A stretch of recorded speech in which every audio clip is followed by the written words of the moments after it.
I mean, I love when I get to just get in your face and kind of just stare you down. I'll be staring him down, just thinking like, oh, God. Oh, is this a messy game? Hi, I'm Jodie Tanner Smith, Greetings, I am Lauren London. and today I'm spilling the tea. Ooh, The hardest role I've ever prepared for. I mean, they were all hard in different ways. It's so hard to answer.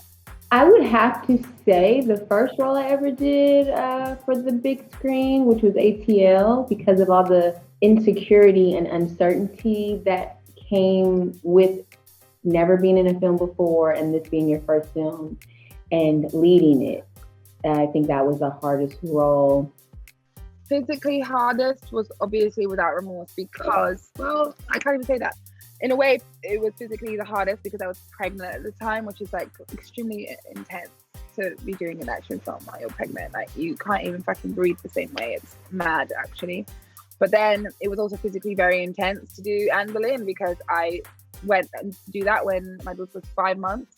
I was nursing her still. I'm still nursing her, but I was nursing, so it was like every 3 hours I had to stop and pump and or nurse her, and like it was just, and I in that I'm playing Anne Boleyn, so I was literally in every scene, and it was very physically intense and stressful to do that.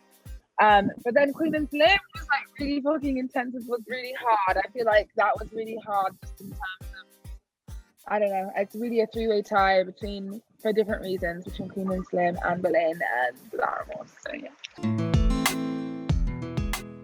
yeah, I loved some of the action sequences that we shot. I think it's really fun to sort of. But then, you know what I also really loved? I really loved cussing out Jamie Bell. I feel like I got to stare down and cuss out Jamie Bell a lot. That was kind of my favorite bit. I got to be like Jamie Bell all the time, which is was great. There's a scene where there's a fire and it's by the water, and my character comes to, and she says some really comforting, wise words, and I think that was my favorite scene to shoot. Oh wow. Nixa Bravo. I mean, I've already worked with her once, but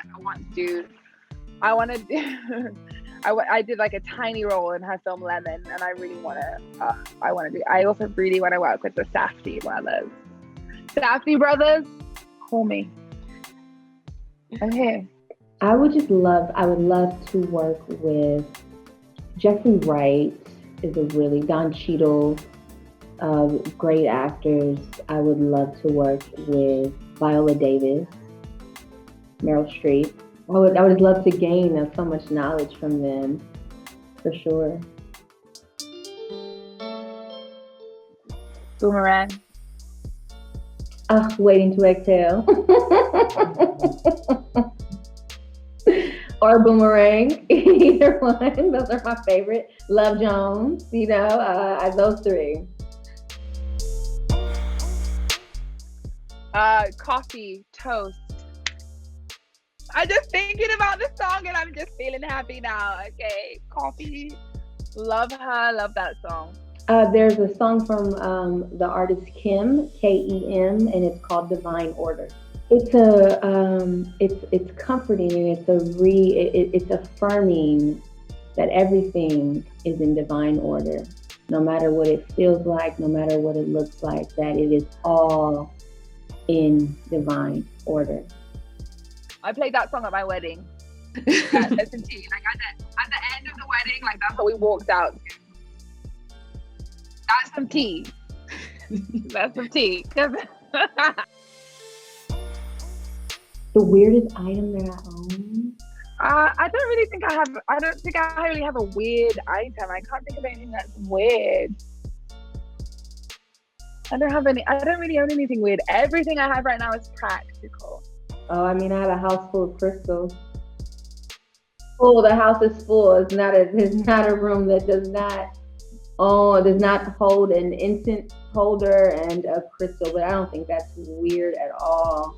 Some people might think it's weird that I have an obsidian crow that I basically carry with me everywhere to, like, you know, ward off any negative energy. And I literally say, watch over us, crow, everywhere I go with this crow. So maybe that might be weird to people, but if anybody believes in crystals, they'll understand why I do it. I'm a really hands-on mom. Well, when I was younger, I used to be scared to be left, like, kind of scared of the dark, to be honest. Where, like, if my parents left me home by myself, they would either, that was the only time they would let me, I mean, I don't know about you, but my parents never let me sleep over in people's houses when I was younger. They would be like, you cannot go to sleepovers. But the only time people would let me sleep around a friend's house is my parents would let me do that because they were leaving town, because they knew that I was, like, scared to be alone in a house by myself. For some reason, being alone in a house by myself really makes me feel weird and scared. And, like, if I am, I have to turn on all the TVs. I'm more laid back maybe than people would think. Super laid back. I'd rather play the corner and the cut than be front and center. Well, I would tell her it's okay to be afraid of the dark, number one. To trust my own voice, to trust my intuition, and to stop second guessing the voice inside. Number two, I would say your 20s will be riddled with painful insecurity. But once you hit your 30s and really come home in your body, it gets better. That's me spilling the tea. Oh, that was easy. That was so easy.